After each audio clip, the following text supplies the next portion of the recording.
एक जंगल में चारों तरफ शोरगुल था। सभी की जुबान पर बस एक ही बात थी। शेर के राज को पूरे 10 साल हो चुके हैं और जंगल के कानूनों के हिसाब से मुझे लगता है कि जल्द ही शेर सिंह नए राजा के लिए चुनाव का आयोजन करेंगे। अरे हाँ भाई, मेरा तो मन बहुत ही व्याकुल है। कौन कौन इस बार नए नेता खड़े होंगे? यह सोच सच के तो शरीर में कपकपी सी आ रही है। कपकपी? ऐसा क्यों भाई? आखिर तुम क्यों डर रहे हो? क्योंकि मैंने सुना है सबसे दुष्ट और धूर्त भेड़िया इस बार राजा के पद के लिए आवेदन देगा। अगर वह राजा बन गया तो तबाही आ जाएगी, तबाही। तुम सब चिंता मत करो। हर बार की तरह इस बार भी राजा सबसे पूछकर ही बनाया जाएगा। जिसके पक्ष में जो ज्यादा होगा वो राजा बन जाएगा। और ऐसे भी इस भेड़िए को तो कोई पसंद भी नहीं करता, तो फिर उसका राजा बनना तो तुम सब भूल ही जाओ। सही बात है, हमें ज्यादा सोचना नहीं चाहिए। उनकी बातें भेड़िया और उसका साथी लकड़भग्गा बड़े ध्यान से सुन रहे थे। अरे मुझ में क्या कांटे लगे हैं जो सब मुझसे नफरत करते हैं। अरे भाई, ये सब आपसे जलते हैं, आपकी ताकत से खौफ खाते हैं, सोचते होंगे कि आप उनसे कितने आगे हैं। सही बोल रहा है। एक बार राजा बन जाने दे, फिर इन सब का ऐसा हाल करूंगा कि पीने के लिए पानी, खाने के लिए भोजन को तरसेंगे। इन पर इतना टैक्स लगाऊंगा कि मुझसे रहन की भीख मांगेंगे और मैं फिर उन पर और टैक्स लगाऊंगा। पहले राजा तो बन जाइए भाई। आपने सुना नहीं, राजा वही बनेगा जिसके पक्ष में ज्यादा से ज्यादा जानवर होंगे। हमारे पक्ष में तो आप और मैं ही हैं, बाकी तो हमें कोई भाव ही नहीं देता। तू चिंता मत कर छोटू, मेरा नाम भी कलिया है। कलिया कुछ न कुछ तिगड़बाजी करूंगा और इस जंगल का नया राजा बन जाऊंगा। झुकूंगा नहीं साला। शेर सिंह सभा ले रहा था। हर बार की तरह इस बार भी हम नया राजा चुनेंगे। राजा बनने के लिए जो भी उम्मीदवार हैं वह अपना अपना नाम ले सकते हैं। क्या आप इस बार राजा बनने के लिए चुनाव नहीं लड़ेंगे? नहीं, मेरे 10 वर्ष पूरे हो चुके हैं। जंगल नियम अनुसार इसे हमें बदलना नहीं चाहिए। इसलिए जो नए नए उम्मीदवार हैं वो आगे आए। माफ करना शेर सिंह, मगर मेरी एक राय है। हर बार की तरह इस बार भी आप नया राजा आप जानवरों से पूछकर बनाएंगे। ये बहुत ही गलत तरीका है। ये दशकों से चली आ रही है। इससे निर्णायक फैसला होता है। यकीनन फैसला निर्णायक होता है, मगर जानवरों में आपस में मतभेद बढ़ जाते हैं। एक बार गौर से सोचो, मैं किसी पहले पक्ष की तरफ से बोल रहा हूं, उसे वोट दे रहा हूं, तो दूसरा पक्ष मुझे अपना दुश्मन ही समझेगा ना। यह तो तुमने काफी दिलचस्प बात बताई। तुम्हारा कहना तो सही है, मगर तुम्हारे पास इसका क्या इलाज है और क्या क्या तरीका है जिससे चुनाव किया जाए? बहुत सिंपल है। हम पर्चियों के माध्यम से वोट डालेंगे जिसमें सिर्फ उम्मीदवार के चुनाव चिन्ह होंगे। अपने नेता को वोट डालने के लिए उसके चुनाव चिन्ह पर मुहर लगाकर एक बॉक्स में डाल देंगे। फिर उनकी गिनती होगी और जिसकी पर्ची ज्यादा होगी उसकी ही जीत होगी। इससे किसी को मालूम नहीं चलेगा कि किसने किसको वोट दिया और जंगल में शांति से वोट कर राजा बनाया जा सकता है। बहुत खूब। हमने आज तक तुम्हें धूर्त, कमीना, बेकार, घमंडी, कामचोर और अड़ियल समझा, मगर तुम तो देवमानुष निकले, बुद्धिमान निकले। अब से वोटिंग की प्रक्रिया बदली जाती है और इस प्रक्रिया को चालू किया जाता है। सभी जानवर बहुत खुश थे। इस बार राजा बनने के लिए गधा, लोमड़ी और कालिया भेड़िया खड़े हुए हैं। कुछ दिनों बाद वोटिंग बॉक्स आ जाएगा, फिर चुनाव किया जाएगा। भेड़िया उस रात कुछ प्लान बनाता है। भाई, आपने ये कैसा चाल चलाया है? मुझे तो कुछ समझ नहीं आ रहा है। ये सब करके हमें क्या फायदा होगा? मेरी बात ध्यान से सुन। जंगल में गधे को ज्यादा वोट मिलेगा क्योंकि उसे जंगल में ज्यादा पसंद करते हैं। लोमड़ी को भी मिल सकता है, मगर वो थोड़ी लालची है। मगर भाई हमारा क्या, हमें तो जंगल की परछाई भी पसंद नहीं करती। हमें कौन वोट देगा? हमें चोरी करनी है। हमें वोटिंग बॉक्स को चुराना है। उसकी जगह में दूसरा बॉक्स रखेंगे जिसमें सिर्फ हमारी ही पर्ची ज्यादा होगी और जब गिनती होगी तब हमारी ही जीत होगी। अरे वाह भाई, कमीनापंती में तो आपका जवाब नहीं है। मानना पड़ेगा, आप काफी बड़े कमीने हैं। तू तारीफ कर रहा है या मेरा मजाक उड़ा रहा है? तारीफ कर रहा हूँ भाई, तारीफ कर रहा हूँ। कुछ दिनों बाद वोटिंग बॉक्स लाया गया। सभी जानवरों ने बारी बारी से वोटिंग किया। आज की वोटिंग पूरी हुई। कल इस वोट को गिनकर फैसला सुनाया जाएगा। आप सभी कल तक का वेट कीजिए, जल्द ही फैसला हो जाएगा। भेड़िया और लकड़बग्घा इसी मौके के तलाश में थे और रात में दबे पांव गुफा में पहुंचे और बॉक्स को चुराकर उसके स्थान पर दूसरा बॉक्स रख दिया। हम अभी इस बॉक्स में गिनकर बताते हैं कि किसको कितना वोट मिला है। आप सभी इंतजार कीजिए।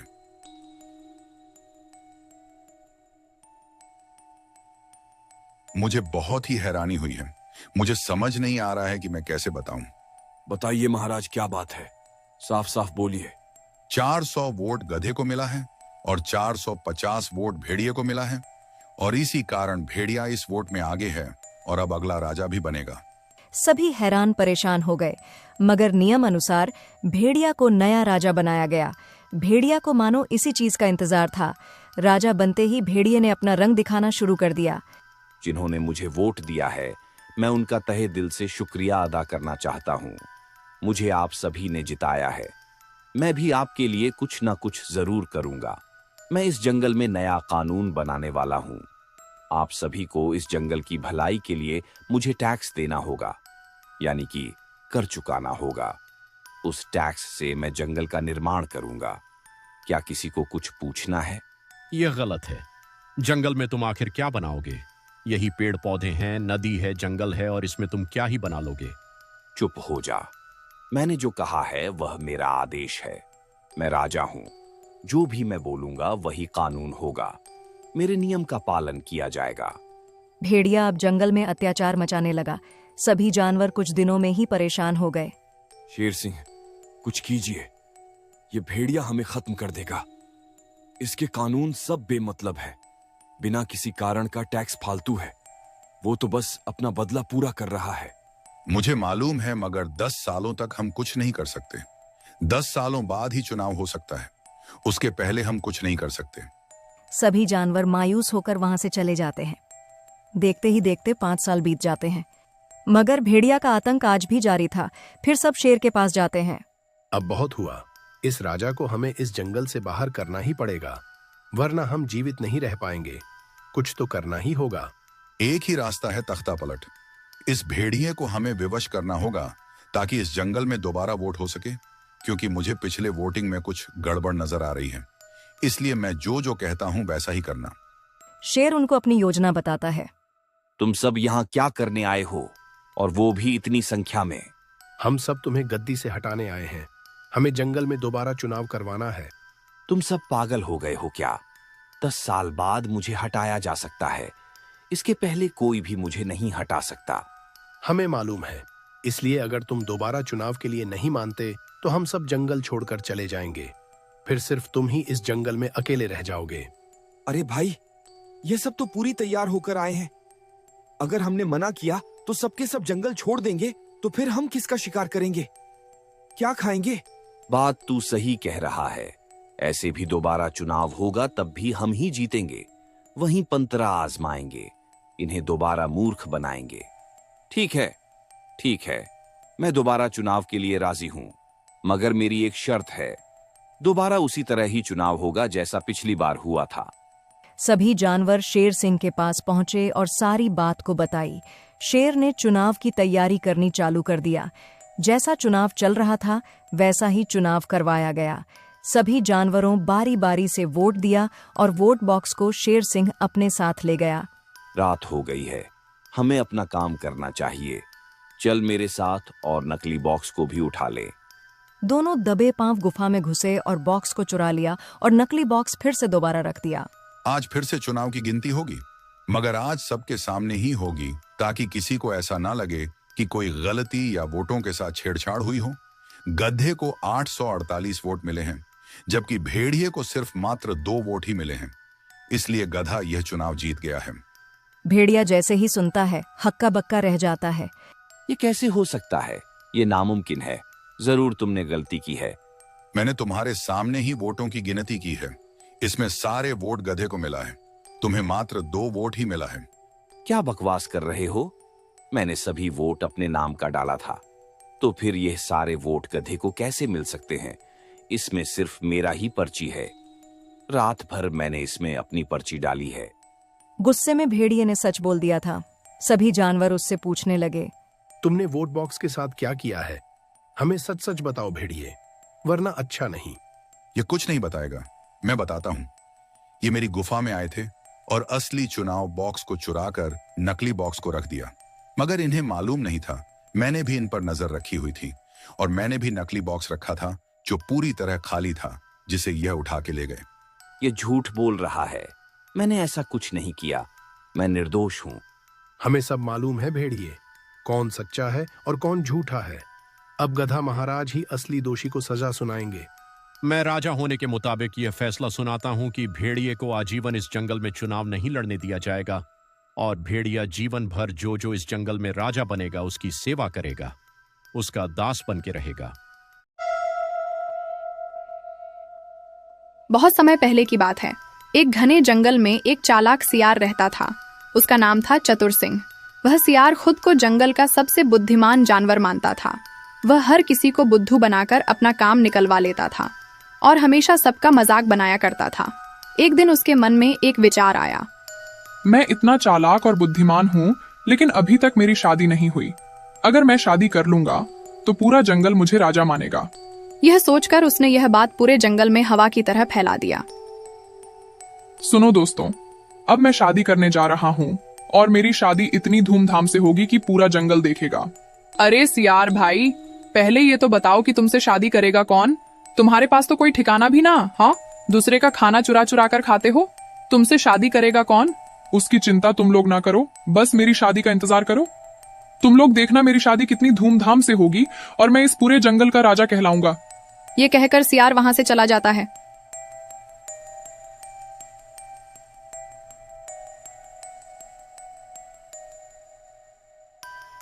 अब भी वह घर जा ही रहा था कि उसे रास्ते में लोमदढ़ी मिल जाती है, जो उससे बहुत ही प्यार करती थी।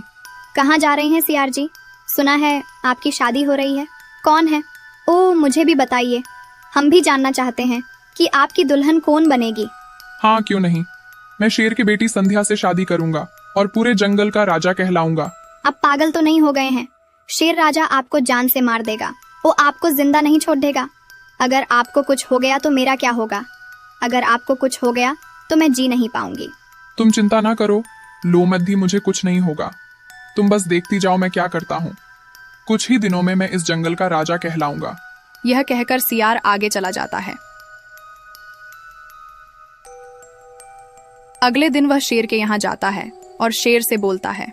महाराज, मैं आपके लिए एक बहुत ही अच्छा रिश्ता लाया हूँ। किसका रिश्ता लाए हो सियार? पूरी बात बताओ। महाराज, मैं खुद का रिश्ता लाया हूँ। मैं आपकी बेटी संध्या शेरनी से शादी करना चाहता हूँ। आप हम दोनों की शादी करा दीजिए। मैं उसका ख्याल बहुत ही अच्छे से रखूंगा।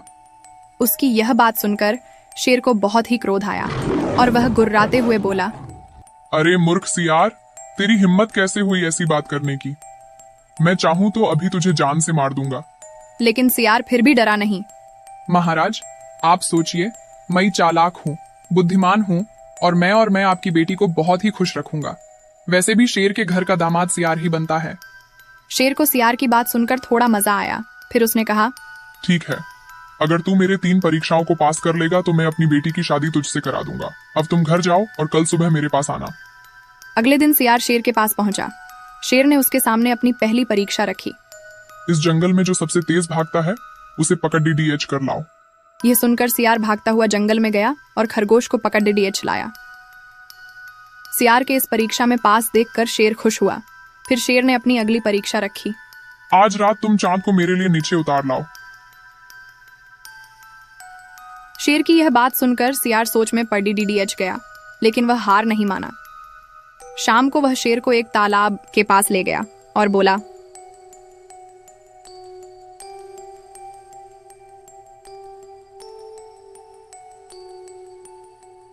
महाराज, देखिए, मैं चांद को नीचे ले आया। शेर हंसा, लेकिन उसकी चतुराई से बहुत प्रभावित भी हुआ। सियार, तूने 2 परीक्षाओं को पास कर लिए, अब तेरी तीसरी परीक्षा है। अगर तू मेरी बेटी को हंसा देगा तो मैं खुशी खुशी उसकी शादी तुझसे कर दूंगा। और फिर सियार ने किसी तरह उछल कूद करके राजकुमारी को हंसा दिया। यह देखकर शेर बहुत ही खुश हुआ और सियार की शादी अपनी बेटी से करा दी। बहुत समय पहले की बात है। जंगल के किनारे एक बकरी का बच्चा अपने माँ के साथ रहता था। उसका नाम था भोलू। एक दिन भोलू की माँ बहुत ही बीमार पड़ डच गई। वो इतनी बीमार हो जाती है कि वह ठीक नहीं हो पाती है। फिर एक दिन उसकी मृत्यु हो जाती है। भोलू अपने माँ के पास बैठकर रोने लगता है। माँ, आप मुझे छोड़ डाच कर क्यों चली गई? मेरा और कोई नहीं है। मेरा इस दुनिया में अब कौन मुझे दूध पिलाएगा? मैं अब किसके पास रहूंगा? दरअसल भोलू अभी बहुत ही छोटा था। वो बिल्कुल ही अकेला हो जाता है। वो इतना छोटा था कि अभी खाना भी नहीं खा सकता था। वह सिर्फ अपनी माँ का ही दूध पीता था।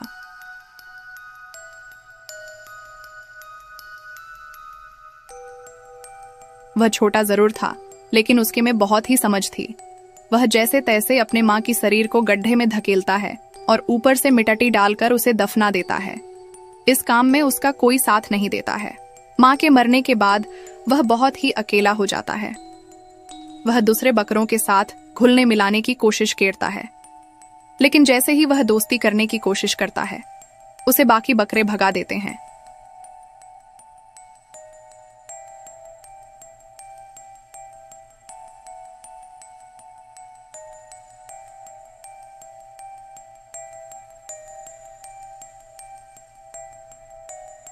तब वह बहुत ही उदास हो जाता है और रोने लगता है। माँ, आप क्यों मुझे छोड़ डच कर चली गई? मुझे अकेला देखकर कोई मुझसे दोस्ती नहीं करा रहा है। मैं बिल्कुल अकेला पड़ गया हूँ माँ। मुझे बहुत भूख भी लगी है। खाना कहाँ मिलेगा मुझे कुछ भी नहीं पता माँ।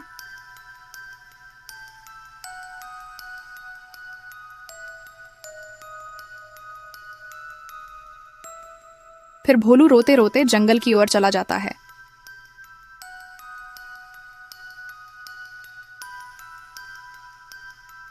थोड़ी दूर जाने के बाद उसकी नजर एक हिरानी पर पड़ती है। हिरानी एक पेड़ के नीचे बैठी थी। भोलू धीरे धीरे उसके सामने जाकर खड्डा हो जाता है। फिर हिरानी भोलू को देखकर कहती है,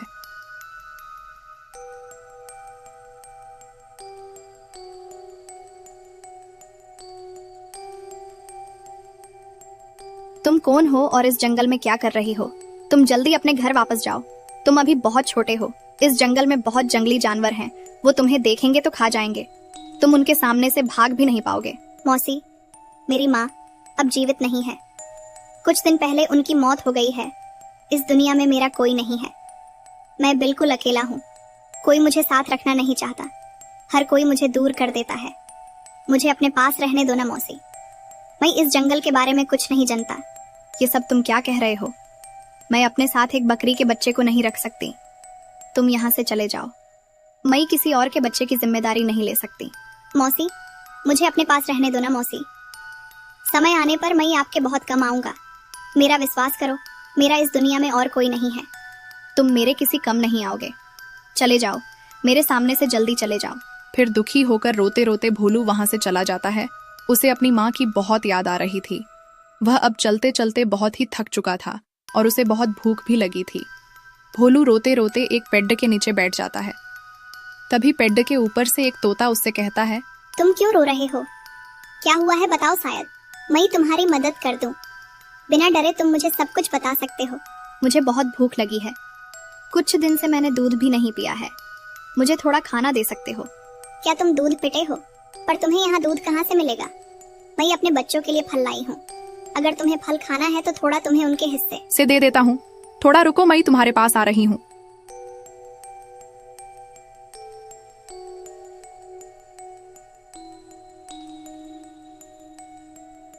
तोता ने अपने बच्चों के लिए जो कुछ लाया था उनमें से वह भोलू को भी दे देती है, जिससे उसकी थोड़ी भूख मिट जाती है। उसके बाद भोलू आराम से उसी पेड़ के नीचे सो जाता है और उस दिन से उधर ही रहने लगता है। कुछ दिन बाद जंगल में एक शिकारी आता है और वह जंगल में जल बिछा देता है।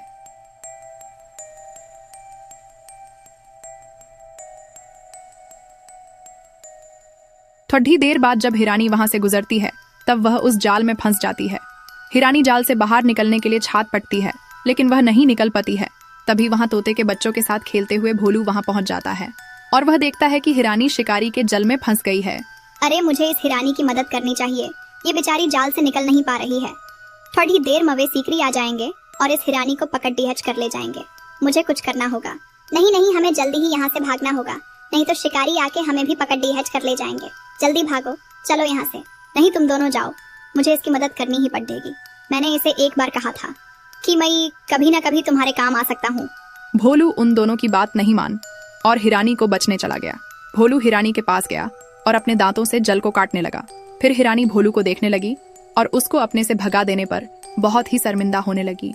ये तुम क्या कर रहे हो? तुम इस जाल को नहीं कट पाओगे। ये जाल बहुत ही मजबूत है। तुम बहुत छोटे हो। तुम भाग जाओ यहाँ से, नहीं तो सीकरी आकर तुम्हें भी पकड़ लेगा। तुम जल्दी चले जाओ यहाँ से बेटा।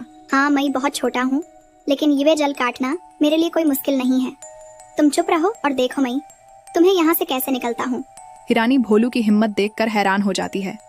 बिना किसी से डरे वह अपने नुकीले दांतों से जाल को काटने लगा। थोड़ी देर में धीरे धीरे भोलू ने जाल को कट दिया और हिरानी को बाहर निकल दिया। जल से मुक्त होते ही हिरानी की आंखों में अंशु आ गया, क्योंकि उसने इस छोटे से बच्चे के साथ बहुत ही बुरा व्यवहार किया था। लेकिन इस छोटे से बच्चे ने अज्ज उसकी जान बचा ली। फिर वो भोलू को पास बुलाती है और कहती है, अब वो बेटा मेरे पास आवो। मैं अब ने तुम्हारे साथ बहुत ही बुरा व्यवहार किया, तुम्हें भगा दिया, लेकिन फिर भी तुमने मेरी जान बचा ली। तुम भी मुझे यहाँ अकेला छोड़ सकते थे, लेकिन तुमने ऐसा नहीं किया। हाँ, उस दिन मुझे बहुत दुख हुआ था जब तुमने मुझे रहने की जगह नहीं दी। तब मैं बहुत ही डर गया था। इतने घने जंगल में मैं कहाँ जाऊँगा, क्या करूँगा। फिर एक तोता ने मुझे सहारा दिया और मैं उसी पेड़ के नीचे उनके साथ रह रहा हूँ। आज जब मैं खेलने के लिए बाहर आया, तभी मैं तुम्हें इस जल में फंसा हुआ देखा। तब मुझे अपनी माँ की याद दी और मुझे तुम पर बहुत दया आई कि सीकरी तुम्हें पकड़ लिए चलेंगे और मार डालेंगे। और मैंने तुम्हें उस दिन कहा था ना कि एक दिन मैं तुम्हारे काम आऊँगा। मुझे माफ कर दो बेटा, मैंने उस दिन तुम्हारे साथ बहुत बुरा व्यवहार किया। दरअसल मैं उस दिन बेहद ही दुखी थी और मैं सोच भी नहीं सकती थी कि एक छोटा सा बच्चा मेरी मदद कर सकता है। तुम बहुत बहादुर हो। अब से तुम मेरे ही साथ रहोगे, मेरे बेटे की तरह। उस दिन से हिरानी और बकरी का बच्चा खुशी खुशी रहने लगे।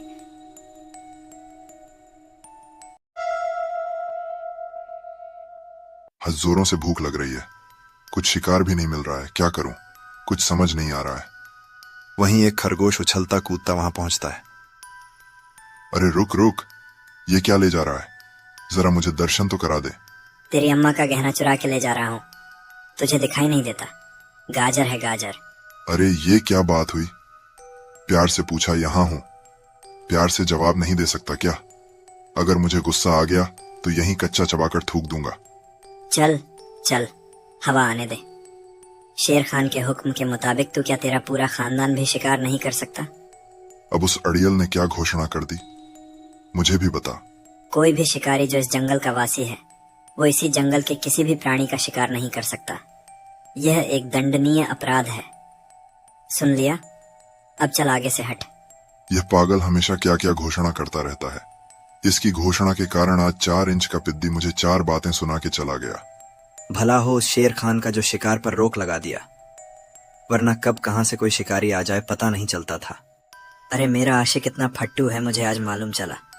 मुझे लगता था कि तुम बहादुर हो, लेकिन आज पता चल गया तुम सिर्फ बातों के ही शेर हो। अरे गुलाबों, तेरा ये आशिक आज भी बहादुर है। तू कहे तो तेरे लिए चांद चुरा के ले आऊं। अरे वो गवार चांद चुरारा नहीं तोड़ा जाता है, और तुम तो रहने ही दो। शेर खान की एक दहाड़ से पीले हो जाते हो। तुम कहां से चांद तोड़ के लाओगे? उनकी बातें भेड़िया बड़ी ध्यान से सुन रहा था। बकरे की हिम्मत तो देखो, चांद चुराने की बात कर रहा है। अगर शेर खान का आर्डर ना होता तो आज मैं इस बकरे को ही चुरा लेता। तभी उसके दिमाग में एक आइडिया आया। चांद की चोरी बुरा आइडिया भी नहीं है। कुछ ऐसा चालबाजी करना पड़ेगा कि सारे प्राणी मुझसे डरने लगे, खासकर शेर खान। उस रात भेड़िया गुफा में बैठकर योजना बना रहा था।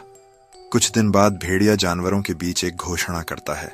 सुनो सुनो मंदबुद्धि प्राणियों, तुम लोगों के बीच एक शक्तिशाली और तेजस्वी जानवर रहता है, और वह कोई नहीं, मैं ही हूं।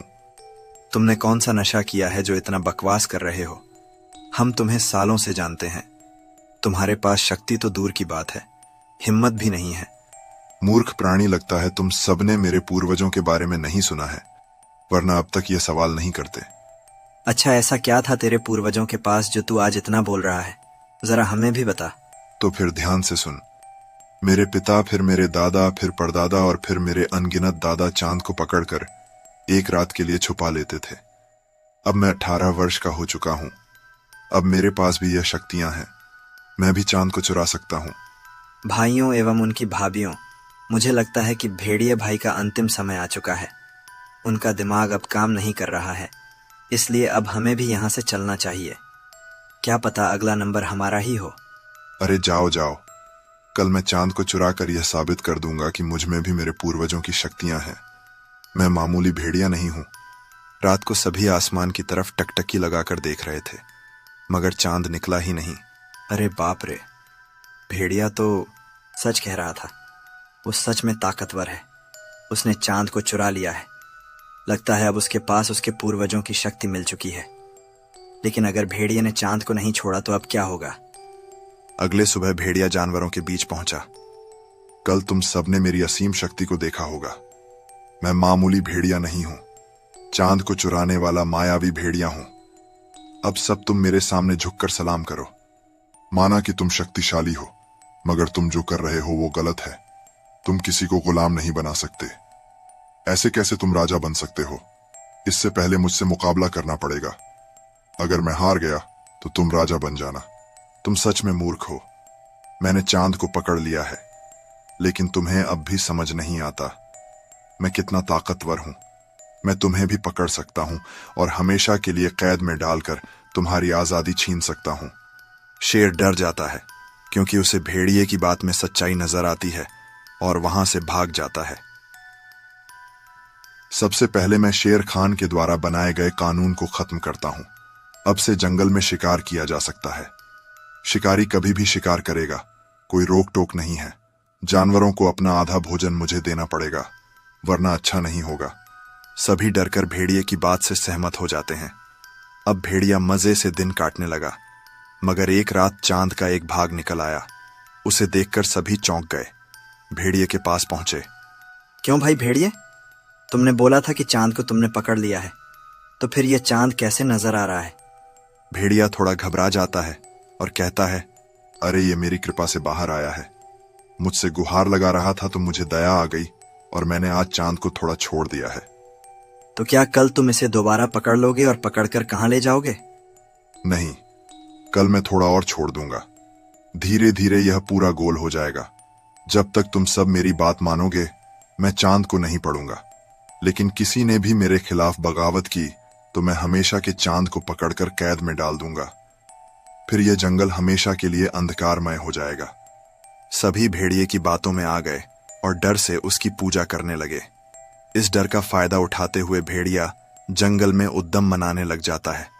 दबा के शिकार करना, किसी भी जानवर से बेवजह काम कराना उसे अच्छा लगने लगा था। अरे वाह, क्या जिंदगी चल रही है। सभी डर से मेरे सामने झुक जाते हैं। जो उनसे मांगता हूं वो देते हैं, एक सवाल नहीं करते। अब सोच रहा हूं शिकार भी यहीं मंगा लूं। मेहनत करना सही नहीं होगा। यह सोच के उसने जंगल में ऐलान करा दिया, अब से इस जंगल में जिस जानवर को मैं चुनूंगा वह कल मेरा शिकार बनेगा, मेरा पेट भरेगा। अगर मेरी बात नहीं मानी तो यह जंगल का विनाश हो जाएगा। सभी डर से कांपने लगे। इस भेड़िए का अत्याचार दिनों दिन बढ़ रहा है। पहले जंगल का पूरा नियम अलग कर दिया और अब मन चाहा शिकार करना चाह रहा है। हमें कुछ करना चाहिए। सही कह रहे हो, कल खरगोश को बुलाया है। बेचारा खरगोश कल उसका शिकार बन जाएगा। मुझे तो दया आ रही है। तभी भागते हुए बकरा वहां पहुंचा। अरे गुलाबों, कल खरगोश को कैंसिल करके उसने मुझे बुलाया है। मुझे बचा लो। मैं उस भेड़िए का शिकार नहीं बनना चाहता। गुलाबों, कुछ करो। बकरी डर जाती है मगर कहती है, कल तुम नहीं जाओगी, तुम्हारी जगह मैं जाऊंगी। मेरे रहते तुम्हें कुछ नहीं होगा। अरे ये तुम क्या कह रही हो? मेरी जगह तुम नहीं जाओगी। मेरी जगह तुम अपनी जान नहीं दोगी, तुम्हें मेरी कसम है। कल मैं ही जाऊंगी। अगर भगवान ने चाहा तो हम दोबारा जरूर मिलेंगे अगले जन्म में। ओह मेरी गुलाबों, तुम मुझसे कितना प्यार करती हो। तुम्हारी कुर्बानी मैं याद रखूंगा। अगर मेरी बेटी हुई तो उसका नाम गुलाबो ही रखूंगा। अगले दिन बकरी भेड़िए के गुफा में पहुंची। उसे देखकर भेड़िया बोला, अरे तुम कैसे आ गई? मैंने तो बकरे को बुलाया था, वह किधर है? तुम्हें पेट भरने से मतलब है या स्वाद लेने से? मुझसे भी तो तुम्हारा पेट ही भरेगा। अच्छा है, तुम हो या वो बकरा हो, पेट तो दोनों से ही भरेगा। लेकिन तुम मुझे खाओ। उससे पहले मैं तुम्हें एक बात बताना चाहती हूँ। मेरे साथ 2 बाघ भी आए हैं। वो तुमसे मिलना चाहते हैं। क्या? बाघ आए हैं? मगर हमारे जंगल में तो कोई बाघ नहीं है। तू किसे लेकर आई है? तभी दोनों बाघ अंदर आ जाते हैं। उन्हें देखकर भेड़िया डर जाता है। तो चांद की चोरी करने वाले महान प्राणी तुम ही हो। क्या सच में तुमने चोरी की थी? हाँ हाँ, मैंने ही चोरी की थी। मैं चाहूं तो अभी उसे पकड़ लूं, मगर आज मेरा मन नहीं है। मगर तुम क्यों पूछ रहे हो? मेरा नाम आतापी है और इसका नाम पतापी है। हम यमलोक से आए हैं चांद चोर का पता लगाने। भेड़िया ये बात सुनता है तो डर जाता है। वो घबराते हुए कहता है, मगर चांद और यमलोक से क्या लेना देना है? चांद तो हमारा है। चांद कब से तुम्हारा हो गया? यमलोक में हम चांद की पूजा करते हैं। वह रात में उजाला करता है, मगर तुमने चांद को चुराकर घोर पाप किया है। इसके बदले तुम्हें सजा मिलेगी। तुम्हें गरम गरम तेल में भुना जाएगा, चींटियों से कटवाई जाएगी और तो और हाथी के पैरों से कुचला जाएगा। ये सुनते ही भेड़िए की हवा निकल गई। वो घबराते हुए कहता है, मैंने चोरी नहीं की। मैं भला चांद कैसे चुरा सकता हूं? तुम ही तो कहते थे कि तुम्हारे पूर्वजों ने पहले चांद को चुराया है, उन्हें काबू में रखते थे और आज वो शक्ति तुम्हारे पास है। अरे सब झूठ है। मैंने कोई चांद की चोरी नहीं की। मैं यह सब अमावस्या के समय करता था। इस समय चांद नजर नहीं आता और एक भेड़िया होने के कारण मुझे अंदाजा हो जाता था कि कब अमावस्या आने वाली है। मैंने तो बस इस चीज का फायदा उठाया है। बकरी और बाघ ये सुनकर चौंक जाते हैं और तुरंत सभा बुलाते हैं। दोस्तों, यह भेड़िया झूठा है, मक्कार है। इसने हमारे भोलेपन का फायदा उठाया है। इसके पास कोई भी शक्ति नहीं है जिससे यह चांद को चुरा सके। क्या बोल रही हो? मगर उस रात तो चांद नजर ही नहीं आया था। इसने कैसे किया? यह एक प्राकृतिक घटना है। समय समय में चांद गायब हो जाता है, जिसे अमावस्या कहते हैं। मगर हमें इस बात के बारे में मालूम ना होने के कारण इसने हमारा फायदा उठाया। फायदा ही नहीं, बल्कि हमारा दुरुपयोग भी किया है। जंगल के नियमों को बर्बाद किया है। इसकी सच्चाई सामने लाकर तुमने बहुत अच्छा किया है। मगर तुमने यह सब कैसे किया? मैंने पड़ोसी जंगल के 2 जुड़वा बाघ भाई संता और बंता को बुलाया। हमारा नाटक था कि किसी तरह भेड़िए को डरा दे और उसे जंगल से भगा दे, मगर इसने अनजाने में डरते हुए अपना राज खोल दिया और इसकी सच्चाई सामने आ गई। भेड़िए को इस जंगल से हमेशा हमेशा के लिए इस जंगल से निकाला जाता है। इतना ही नहीं, जंगल से निकलने के पहले प्रत्येक जानवर द्वारा किए गए गंदगी को साफ करने का हुक्म भी दिया जाता है। बहुत दिनों पुरानी बात है। झारखंड में एक बहुत बड़ा जंगल था। उस जंगल में एक शेर और एक शेरनी रहा करते थे। शेर जंगल का राजा था और वह बहुत ही न्यायप्रिय था। अगर जंगल के कोई जानवर कोई समस्या लेकर उनके सामने आते थे तो शेर राज उन समस्या का अच्छी तरह से हल निकालते थे। जंगल के सारे जानवर इसी वजह से अपने राजा को बहुत पसंद करते थे। एक दिन शेर राज अपनी पत्नी शेरनी के साथ गुफा के सामने बैठे थे। तभी वहां पर एक खरगोश और बंदर आया। महाराज, मुझे इस चिंटू बंदर के खिलाफ आपके पास शिकायत करनी है। इस बंदर ने तो हमारे नाक में दम करके रखा है। हम बहुत परेशान हैं। नाक में दम करके रखा है? मतलब क्या किया है इस बंदर ने?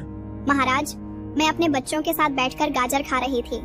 तभी यह बंदर वहाँ पर आया और हमारा गाजर छीन लिया। फिर वो पेड़ के ऊपर चढ़कर सारा गाजर खा लिया। यह सिर्फ आज ही नहीं, हर रोज ऐसा करता है और हम सब भूखे रहते हैं। आप कुछ कीजिए महाराज, हम सब बहुत परेशान हैं। महाराज, मुझे माफ कर दीजिए। मैं ऐसा काम दोबारा नहीं करूंगा। माफ कर दीजिए। तुमने जो काम किया है ये बिल्कुल अच्छा नहीं किया है। तुम सजा के हकदार हो। आज से अगले 1 महीने तक तुम खरगोश और उसके बच्चों के लिए हर रोज गाजर का इंतजाम करोगे। और अगर खरगोश ने बताया कि तुमने सही समय पर गाजर लाकर नहीं दी तो तुमको मौत का सजा सुनाया जाएगा। हाँ हाँ महाराज, आप जैसा कह रहे हैं मैं वैसा ही करूंगा। शेरराज इसी तरह से न्याय करता था और इस वजह से जंगल के सारे जानवर उसको बहुत पसंद करते थे। एक दिन शेर और शेरनी गुफा के अंदर बैठकर आपस में बात कर रहे थे। दोनों बहुत ही परेशान थे। महाराज, आप इतने दयावान और न्यायप्रिय राजा हैं, फिर भी भगवान ने हम दोनों को निसंतान क्यों रखा है? आज तक हमने तो कोई गलत काम नहीं किया है। यह ऊपर वाले का दान है और ऊपर वाले का दान तो ऊपर वाला ही जानते हैं। हम और तुम भला क्या अंदाजा कर सकते हैं? तुम दुखी मत हो शेरनी महारानी। इस तरह दिन गुजरता रहा, लेकिन शेरनी महारानी हर वक्त चिंता में डूबी रहती थी। शेरनी को देखकर शेरराज भी बहुत दुखी था। एक दिन शेरराज शेरनी के पास आया और बताया, शेरनी, मैं जंगल से एक खबर लाया हूँ। हमारे जंगल के उत्तर दिशा में एक बरगद के पेड़ के नीचे एक साधु बाबा रहते हैं। वो बाबा अंतर्यामी है। मैं उनके पास जा रहा हूँ। मुझे लगता है उनके पास हमारे परेशानी का कोई ना कोई हल जरूर होगा। तुम बिल्कुल चिंता मत करो। ठीक है, मैं जा रहा हूँ। महाराज, मैं भी आपके साथ जाना चाहती हूँ। मुझे भी ले चलिए आपके साथ। मैं उनके पैर पकड़कर एक संतान की भीख मांगूंगी। नहीं महारानी, वो रास्ता बहुत दूर है, तुम नहीं जा पाओगी। तुम घर में ही रहो। यह कहकर शेर महाराज साधु बाबा के तलाश में जंगल के उत्तर दिशा की तरफ चला जाता है और शेरनी महारानी ने जंगल का शासन संभाल ली है और शेर राजा की तरह ही न्याय देने लगी। अगले दिन शेरनी महारानी गुफा के बाहर बैठी थी। तभी वहां पर एक माँ हिरनी आती है और रो रो कर सैनी महारानी से कहती है, महारानी, मैं बहुत मुसीबत में हूँ, मुझे इस मुसीबत से बचाइए महारानी। क्या हुआ है तुम्हें? कहाँ से आ रही हो तुम? तुम्हें तो इस जंगल में पहले नहीं देखा। हाँ महारानी, मैं इस जंगल के नहीं हूँ, मैं पास के जंगल से आई हूँ। आज सुबह से मेरे बेटे की तबीयत बहुत खराब है। बंदर वैद्य ने बताया है कि उसे आपके जंगल में उगने वाली नीले फूल की जड़ी बूटी खिलानी पड़ेगी, उसके बाद ही मेरे बेटे की जान बचाई जा सकती है। क्या आप मुझे वो फूल देंगे महारानी? मना मत कीजिए महारानी, मानती हूँ कि मैं इस जंगल के नहीं हूँ, लेकिन मेरे बेटे की जान खतरे में है। मुझे वो फूल लेने दीजिए महारानी, नहीं तो मैं अपने बेटे की जान नहीं बचा पाऊंगी। उसके अलावा इस दुनिया में मेरा और कोई नहीं है। ठीक है, मना क्यों करूंगी? तुम हमारे जंगल से उस जड़ी बूटी को ले जा सकती हो। महारानी, वो जड़ी बूटी काली पहाड़ी पर मिलेगी, लेकिन मुझे आपके जंगल के बारे में कुछ नहीं पता। महारानी, अगर आप अपने जंगल के किसी जानवरों को हुक्म दे दें तो वह मुझे मेरी जड़ी बूटी ढूंढने में मदद कर देंगे और जल्दी ही जड़ी बूटी मिल जाएगी। दया कीजिए महारानी, दया कीजिए। क्या तुम्हारे एक बच्चे को बचाने के लिए हम अपने किसी सैनिक को तुम्हारे साथ भेजकर हमारे जंगल का शासन कार्य नहीं रोक सकते? तुम खुद ही ढूंढ लो, इस बारे में हम तुम्हारी कोई मदद नहीं कर सकते। महारानी, एक सैनिक को यहाँ रहना एक बच्चे के जान बचाने से भी जरूरी है। हाँ, जरूरी है। फिलहाल हम तुमको काली पहाड़ी पर जाने की इजाजत दे रहे हैं, यही बहुत है। अब जाओ यहाँ से और हमें अपना काम करने दो। उधर शेर महाराज साधु बाबा के पास पहुंच जाता है, फिर सारी बातें साधु बाबा से कहता है। सारी बात सुनकर साधु बाबा कहते हैं, शेरराज, तुम एक दयालु और न्यायप्रिय राजा हो, इसलिए मैं तुम्हारी मनोकामना पूरी करूंगा। तुमको अवश्य संतान प्राप्ति का सुख मिलेगा। फिर साधु बाबा ने अपने सामने रखा हुआ एक आम के तरफ इशारा करते हुए कहा, इस आम को ले जाओ और अपनी पत्नी को खिला देना, फिर तुमको संतान प्राप्ति होगी। धन्यवाद साधु बाबा, आपका बहुत बहुत धन्यवाद। फिर शेर महाराज उस आम को लेकर अपनी गुफा में लौट आया। फिर शेरनी को सारी बात बताकर उस आम को खिला दिया। साधु महाराज की कृपा से शेरनी महारानी अगले दिन ही गर्भवती हो जाती है। फिर वह खुश होकर कहती है, देखिए, शेर महाराज साधु बाबा की आशीर्वाद काम कर गई। अब बहुत जल्द हम दोनों माँ बाप बनने वाले हैं। अब हमारा सपना पूरा होने वाली है। साधु बाबा का बहुत बहुत धन्यवाद। सचमुच अब हमारा सपना पूरा होने वाली है। अगले दिन ही सैनी एक सुंदर बच्चे का जन्म देती है। बच्चे को देखकर उन दोनों के साथ साथ जंगल के जानवर भी बहुत खुश होते हैं। इस तरह पूरा दिन बीत जाता है। अब शाम होने वाली थी, लेकिन पूरे दिन बीत जाने के बाद भी बच्चा नींद से नहीं जागा। ना कुछ खाया, ना उठकर खड़ा हुआ। बच्चे को इस हालत में देखकर दोनों बहुत डर गए और जंगल का वैद्य भालू को बुलाते हैं। महाराज, इस बच्चे में कमजोरी बहुत ज्यादा है। यह कमजोरी तभी दूर हो सकती है जब यह कुछ खाएगा पिएगा, लेकिन यह तो अपना मुंह तक नहीं खोल रहा है। भालू की बात सुनकर शेर बहुत डर गया और तुरंत साधु महाराज के पास जाकर उन्हें अपने गुफा में बुलाकर लाया। बच्चे को देखकर साधु बाबा कहते हैं, आज तक ऐसा कभी भी नहीं हुआ है कि मेरी आशीर्वाद अच्छा काम ना किया हो। ऊपर से तुम एक न्यायप्रिय राजा हो, तो फिर तुम्हारा बच्चा ऐसा कमजोर कैसे हो सकता है? मुझे तो कुछ समझ नहीं आ रहा साधु बाबा, हमने क्या गलत किया है? तुम दोनों कुछ याद करने की कोशिश करो। क्या तुमने कुछ ऐसा किया है जो ठीक नहीं था? किसी के साथ नाइंसाफी की है या किसी को कष्ट पहुंचाया है? तभी शेरनी ने अपने दिमाग पर जोर दिया। फिर कुछ देर बाद कही, हाँ, कुछ दिन पहले मेरे पास एक हिरनी माँ आई थी। उसके बच्चे का तबीयत खराब था। वो मुझसे मदद लेने मेरे पास आई थी, लेकिन मैंने उसकी कोई मदद नहीं की और उसे यहाँ से भगा दिया। उसकी बात सुनकर साधु बाबा क्रोधित होकर कहते हैं, जब तुम किसी दूसरी माँ का दर्द नहीं समझ सकती, तो ऊपर वाला तुमको माँ बनने की खुशी कैसे दे सकता है? जिस तरह तुमको अपने बच्चे का हालत देखकर दुख हो रहा है, वही उस बेचारी को भी हो रहा था। तुमको उसकी मदद करनी चाहिए थी, मगर तुमने ऐसा नहीं किया। बहुत गलत किया है तुमने। हाँ साधु बाबा, मैं माँ बनने के लायक नहीं हूँ, क्योंकि मैं उस बेचारी माँ का दर्द नहीं समझा। लेकिन अब मैं जा रही हूँ उसकी मदद करने। उसके बच्चे को बचाने के लिए मैं पूरी मदद करूंगी। यह कहकर शेरनी दौड़ती हुई उस काली पहाड़ी की तरफ जाती है।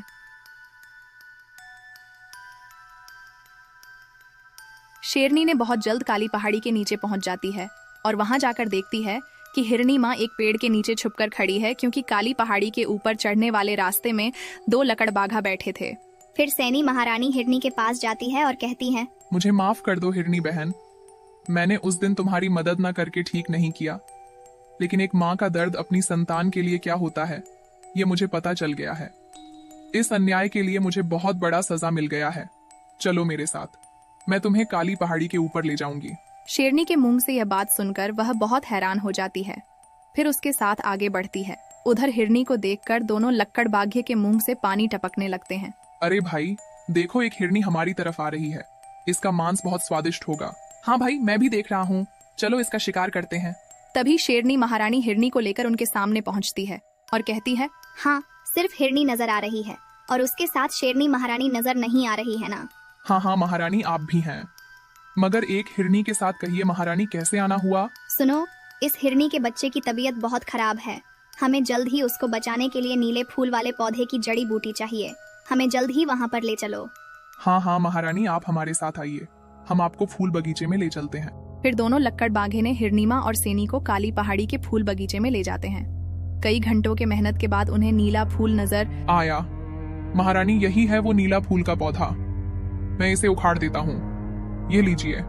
तुम्हें धन्यवाद लकड़बाघा, तुम्हारी वजह से जल्द ही जड़ी मिल गया। फिर सैनी महारानी और हिरनी माँ जड़ी बूटी को लेकर दौड़ते हुए हिरनी के जंगल में पहुंचती है। फिर अपने घर में जाकर हिरनी माँ जल्द ही वह जड़ी बूटी अपने बच्चे को खिला देती है। जड़ी बूटी खाते ही हिरनी का बच्चा तुरंत उठकर खड़ा हो जाता है। फिर हेनी माँ ने सैनी महारानी को धन्यवाद कहती है। महारानी, आपका बहुत बहुत शुक्रिया, अगर आप नहीं होते तो मेरा बच्चा अभी भी बीमार पड़ा होता। भगवान आपके बच्चे को हमेशा सलामत रखे। यह सुनकर सैनी को अपने बच्चे की याद आई और वह अपने जंगल की तरफ भाग गई। जब सैनी महारानी अपने गुफा के सामने पहुंचती है, तब वो वहां का नजारा देखकर हैरान हो जाती है।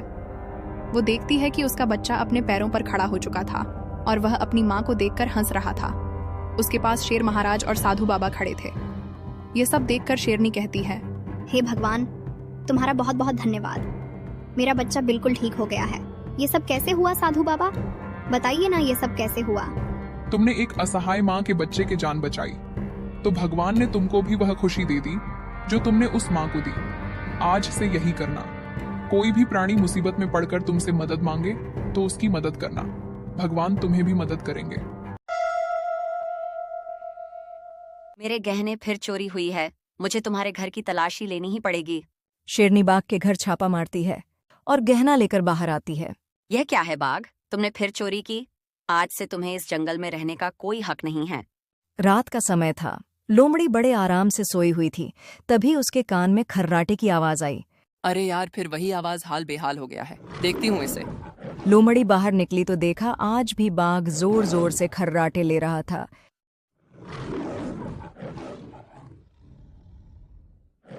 ये बाघ जब से मेरे घर के पास आया है, रोज खर्राटे ले लेकर सोता है। खुद तो सो जाता है, मगर हमें सोने नहीं देता। आज ही इसका बंदोबस्त करना पड़ेगा। अगली सुबह जब बाघ उठा तो कुछ जानवर किसी बात को लेकर चर्चा कर रहे थे।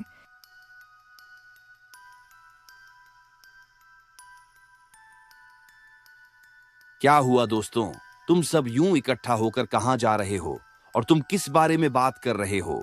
अरे भाई, जंगल में चोरी हुई है। चोर ने सीधे महारानी के घर में डाका मारा है और उनकी बेशकीमती गहने को चुराकर भाग गया। हम सब उनके पास जा रहे हैं। चलो चलो, आखिर देखते हैं कौन चोर है। बाघ उनके साथ शेर सिंह और शेरनी के पास पहुंचे। वहां लोमड़ी भी थी। अरे मेरी भाग्यवान मिल जाएगा, तुम चुप रहो, मैं जानवरों से बात करता हूँ, कोई ना कोई उपाय मिल जाएगा। सुनिए जी, अगर मेरा वो गहना नहीं मिला तो मैं पूरे जंगल को आग लगा दूंगी। पता है, मेरे भाइयों ने वो बड़े प्यार से दिया था, किस कमबख्त ने वो चोरी कर ली। सुनो जंगल के प्राणियों, मुझे मालूम है आप में से ही कोई चोर है। भलाई इसी में है कि आप में से जो भी वो है अपना गुनाह कबूल कर ले, मैं उसे माफ कर दूंगा। बताओ कौन है? महाराज, भला चोर कभी बताएगा कि वह चोर है। चोर को पकड़ने का एक ही उपाय है, जंगल में सबके घर चेक किया जाए, उससे पता चल जाएगा कि किसने चोरी की है। अच्छा आइडिया है। सेवक गण जाओ और हर घर में छापा मारो और जिसके भी घर वो जेवर गहने मिले उसे घसीटकर मेरे पास लाओ।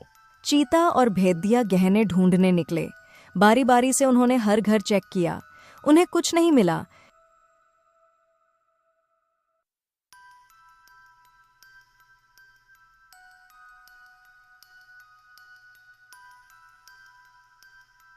तभी भेदिया बाघ के घर गया। वहां उसने गहने देखे।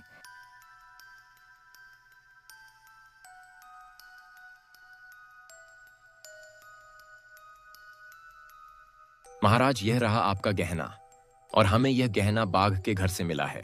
बाघ, क्या तुमने चोरी की है? नहीं महाराज, मैंने कोई चोरी नहीं की, बल्कि तो मैं जानता भी नहीं कि यह गहने मेरे घर कैसे आए। मुझे तो कुछ समझ नहीं आ रहा है। मुझे सब समझ आ रहा है। आसानी से चोरी की और अब सबूत मिले हैं तो सजा के डर से झूठ बोल रहा है। पतिदेव, इसको सजा सुनाई। इसने मेरे मायके के गहने चोरी की है, इसको सख्त सजा दीजिए।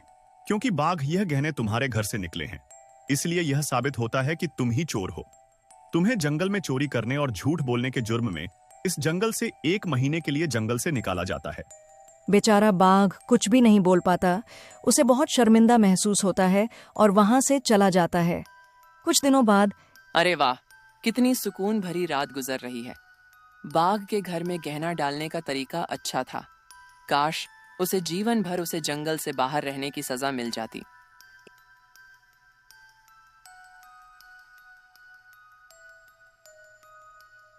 एक महीना गुजर गया। बाघ फिर जंगल में आया।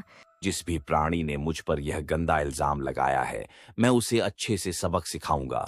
मैं उसे छोड़ूंगा नहीं। सब जानवर मुझे चोर समझते हैं। ये इल्जाम हटाना ही होगा। रात में लोमड़ी को फिर खर्राटे की आवाज सुनाई दी। वह गुस्से में घर से बाहर निकली। अरे ये क्या, ये बाघ फिर जंगल में आ गया और अब इसके खर्राटे और बढ़ गए हैं। अब तो इसे जंगल से बाहर निकालना ही होगा। लोमड़ी शेरनी की गुफा में जाती है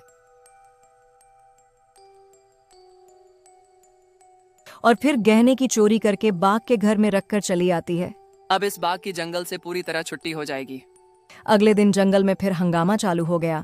शेरनी बिना सोचे समझे सीधे बाघ के पास पहुंची। मेरे गहने फिर चोरी हुई है। मुझे तुम्हारे घर की तलाशी लेनी ही पड़ेगी।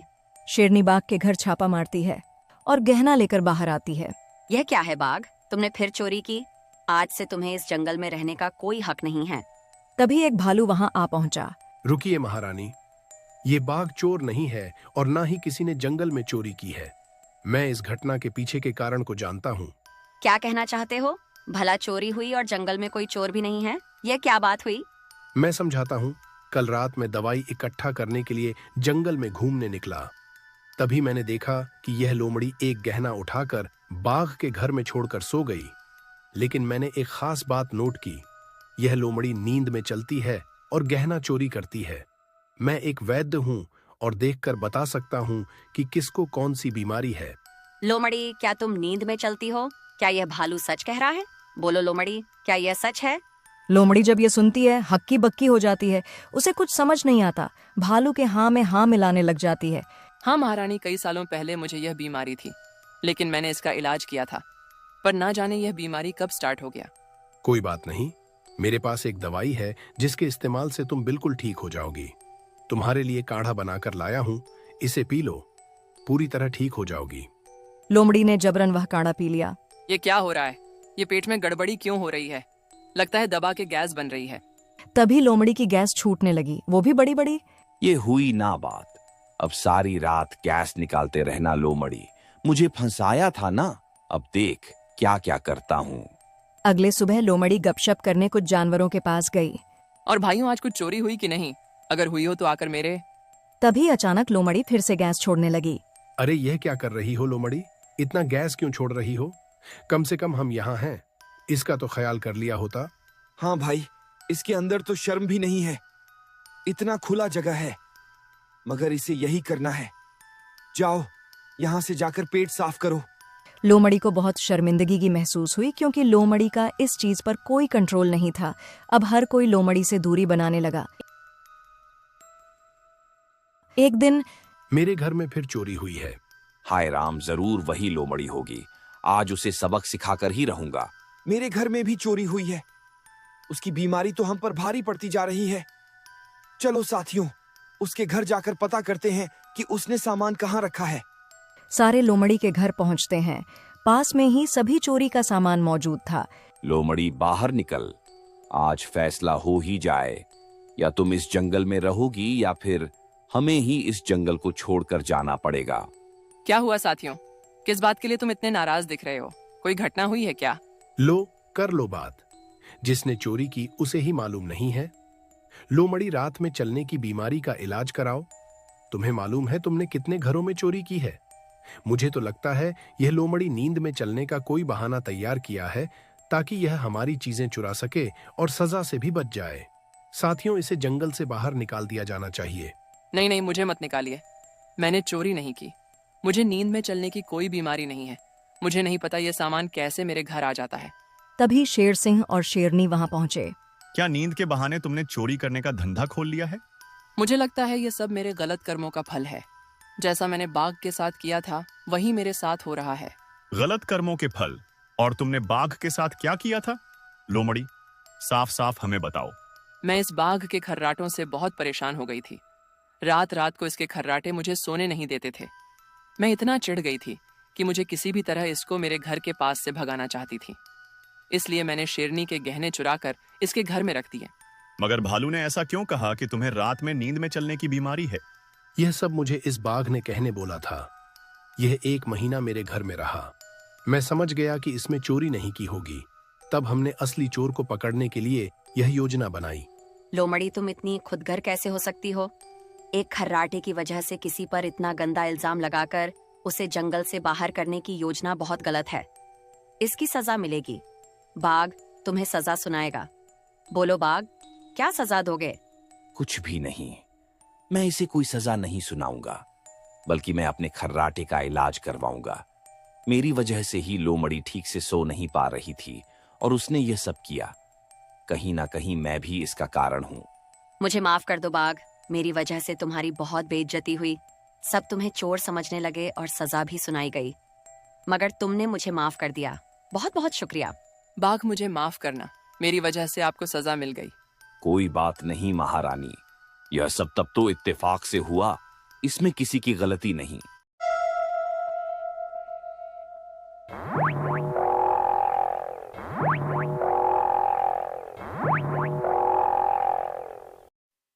गिरधारी, अरे ओ गिरधारी, चल बेटा, जल्दी खड़ा हो जा, सुबह हो गई। चल जल्दी खड़ा हो जा, तुझको जंगल जाकर पके पके फल भी लेकर आने हैं। अरे ये क्या मुखिया जी, इतनी सुबह सुबह जगा देते हो? भला इतनी जल्दी किसको भूख लगती है? अभी तो नींद के मारे मेरी ठीक से आंखें भी नहीं खुल रही। मैं तुम्हारे लिए पके पके फल कैसे तोड़ पाऊंगा? अरे गिरधारी के बच्चे, अपनी आंखों पर ठंडा पानी मार और जल्दी जा, मेरे लिए फल तोड़ कर लेकर आ। तुझको पता नहीं है, मुझको आज बहुत जरूरी काम से जंगल से बाहर जाना है और मुझको आने में 1-2 दिन लगेंगे। तब तक तुझको ही पूरा जंगल संभालना होगा। अरे मुखिया जी, आपने पहले क्यों नहीं बताया? अब तक तो मैं आपके लिए फल लेकर भी आ जाता। अरे गिरधारी, तुझको मैं शक्ल से क्या मूर्ख लगता हूँ? तब से मैं तेरे पीछे चिल्लाए जा रहा हूँ। जा मेरे लिए फल लेकर आ, जा मेरे लिए फल लेकर आ। और तू है कि बोल रहा है तब से मुझसे नहीं कहा, नहीं तो मैं अब तक फल लेकर आ जाता। यहाँ पर कोई कपिल शर्मा का कॉमेडी शो चल रहा है जो तू मेरे साथ मजाक पे मजाक किए जा रहा है। अरे आज तो मुखिया जी का मूड गर्म लग रहा है। आप चिंता मत करो मुखिया जी, मैं अभी आपके लिए पके पके फल लेकर आता हूं।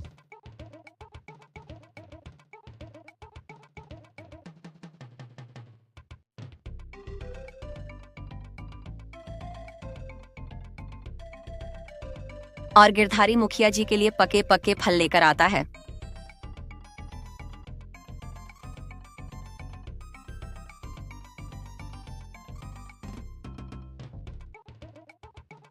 अरे वाह वाह वाह गिरधारी, ये फल तो सच में बहुत मीठे हैं। इनको खाकर तो आत्मा भी तृप्त हो गई।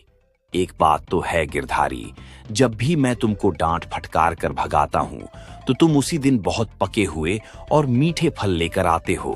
अच्छा मुखिया जी, आप जाने की बोल रहे थे, आप जल्दी जाओ नहीं तो आपको देर हो जाएगी। अरे हाँ गिरधारी, मैं तो फलों के चक्कर में जाना भी भूल गया था। तूने अच्छा याद दिला दिया, लेकिन मेरे जाने के बाद चोर उचकों का ठीक से ध्यान रखना समझा। आप चिंता मत करो मुखिया जी, मेरे होते हुए चोर गुफा में से एक कंकड़ तक नहीं चुरा सकता। आप बेफिक्र होकर जाओ। आजकल जंगल में बहुत चोरियां हो रही हैं। अरे गिरधारी, मैं जा तो रहा हूं, लेकिन मुझको बहुत डर लग रहा है। गुफा के अंदर बहुत सारा धन है। वो चोर तुझको मूर्ख बनाकर कहीं वो मेरा धन ना ले जाए। अरे कैसी बातें करते हो मुखिया जी? आपको क्या मैं मूर्ख लगता हूं? और चोर ने कौन सी डिग्री ले रखी है मूर्ख बनाने की, जो वो मुझको मूर्ख बनाकर चला जाएगा? गिरधारी, बातों में तो तुमसे कोई जीत नहीं पाएगा, लेकिन तुम मेरी एक बात का ध्यान रखना। चोर हमेशा रात में ही आता है। तुमको रात में सोना नहीं है, समझे? तुम रात को गुफा के बाहर पहरा दोगे। मुखिया जी, आपने जैसा कहा है मैं वैसा ही करूंगा। मैं रात भर पहरा दूंगा, और कोई मुझको मूर्ख बनाएगा तो मैं मूर्ख नहीं बनूंगा और ना ही उसके बहकावे में आऊंगा। आप बेफिक्र होकर जाओ। मैं आपके धन की पूरी जिम्मेदारी के साथ रक्षा करूंगा। हाँ, अब की है तूने मर्दों वाली बात। अब मुझको लग रहा है तू चोर को नहीं आने देगा। अच्छा, अब मैं जा रहा हूं। तू अपना और मेरे धन का अच्छे से ख्याल रखना। इतना बोलकर मुखिया वहां से चला गया।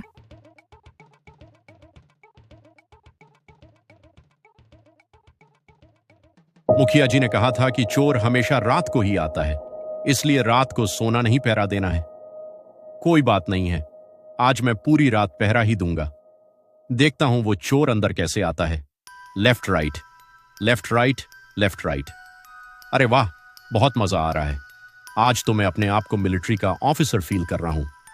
हाँ, left right, left right, left right, attention बाएं, मुड़ सीधे चल, left right, left right, left right. बहुत मजा आ रहा है। Left right, left right, left right. आज तो मैं पक्का मिलिट्री ऑफिसर बन जाऊंगा। हाँ, बहुत मजा आ रहा है। अरे ये मूर्ख कौन है जो इतनी रात को आर्मी के जैसे से परेड कर रहा है? मैंने तो सुना था कि मुखिया आज बाहर गया है। लगता है यह उसका नौकर होगा, या वो किसी को पहरेदार बनाकर गया होगा। इसकी हरकतों से तो यह मुझको पागल ही लग रहा है। इसको बेवकूफ बनाना भी बहुत आसान होगा। आज तो मैं मुखिया का सारा इकट्ठा किया हुआ धन चुरा कर ले जाऊंगा। मुझको तो बहुत गर्मी लग रही है। लगता है मैंने बहुत ज्यादा परेड कर ली है। थोड़ा बैठकर आराम कर लेता हूं। अरे ये मिलिट्री ऑफिसर तो बैठ गया। यही अच्छा मौका है यहां पर हाथ साफ करने का। अभी जाकर इसको बेवकूफ बनाता हूं। अरे आलसी कहीं कि तू बैठा है। तुझको मालिक ने पहरा देने को बोला था और तू तो आराम से नींद ले रहा है। तू मालिक का खाता है, मालिक का पीता है, फिर भी मालिक के साथ वफादारी नहीं करता। कैसा नौकर है रे तू? अरे हाँ, ये बात तो आप बिल्कुल ठीक कह रहे हो।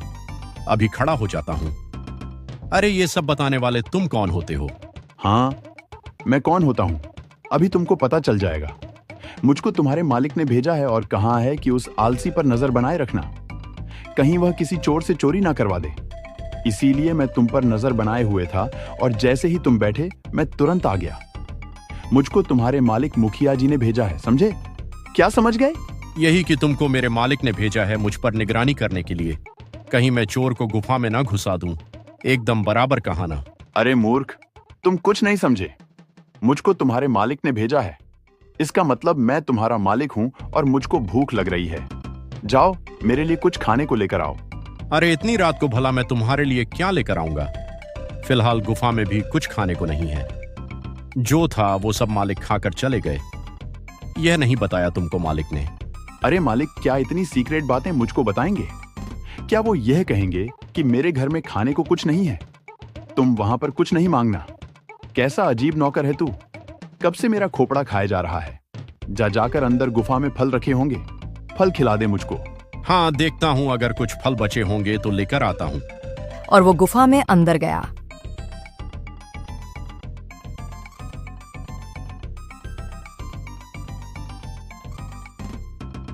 लेकिन उसको वहां पे फल नहीं मिले।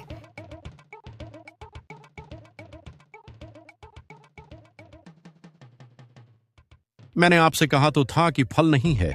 सारे फल तो मालिक खा गए। कोई बात नहीं है, फल मालिक खा गए तो क्या हुआ? जाओ जाकर मेरे लिए तुम जंगल से फल ले आओ। अरे ये क्या बोल रहे हो? मैं इतनी रात को जंगल में नहीं जाऊंगा। मेरे मालिक ने मुझसे कहा था कि गुफा को छोड़कर कहीं मत जाना। चोर उचक के आजकल बहुत घूमते हैं। अरे तुम क्यों बार बार भूल जाते हो कि मैं तो हूं ना यहाँ पर? भला मेरे होते हुए चोर क्यों आएगा?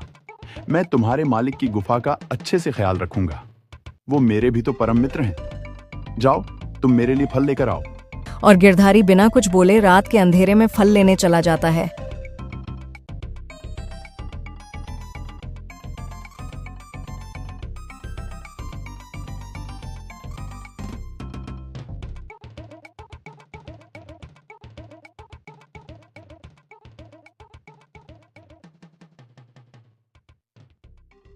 अरे, मैंने उस मालिक के मित्र को अपना नाम तो पूछा ही नहीं कि मालिक ने तुमसे क्या बोला था कि गुफा पर कौन मिलेगा। वो मुझको नौकर नौकर कह रहा था, लेकिन मालिक ने तो मुझे कभी नौकर नहीं कहा। वह तो मुझे बड़े प्यार से गिरधारी कहते थे। लगता है कुछ ना कुछ गड़बड़ है, और भला मेरे होते हुए मालिक किसी को क्यों भेजेंगे? और इतनी रात को भी कोई आता है क्या? मुझको तो यह पक्का कोई शातिर चोर ही लग रहा है। मैं जल्दी गुफा पर जाता हूं, इससे पहले कि वो मूर्ख नौकर आ जाए। मैं गुफा से सारा धन लेकर भाग जाता हूं। वो थोड़ी देर के लिए ही मूर्ख बना है, लेकिन उसके अंदर भी एक चालाक और समझदार जानवर छिपा है। वो कभी भी अपनी बुद्धि चला सकता है। कहीं ऐसा ना हो वो वापस आ जाए। जल्दी से धन लेकर भाग जाता हूं। और वो गुफा के अंदर जाता है और पूरा धन लेकर वहां से भाग जाता है। अरे बाप रे, वो मालिक का मित्र तो यहां पर नहीं है। लगता है वो कोई शातिर चोर था। वो मालिक का सारा धन लेकर चला गया।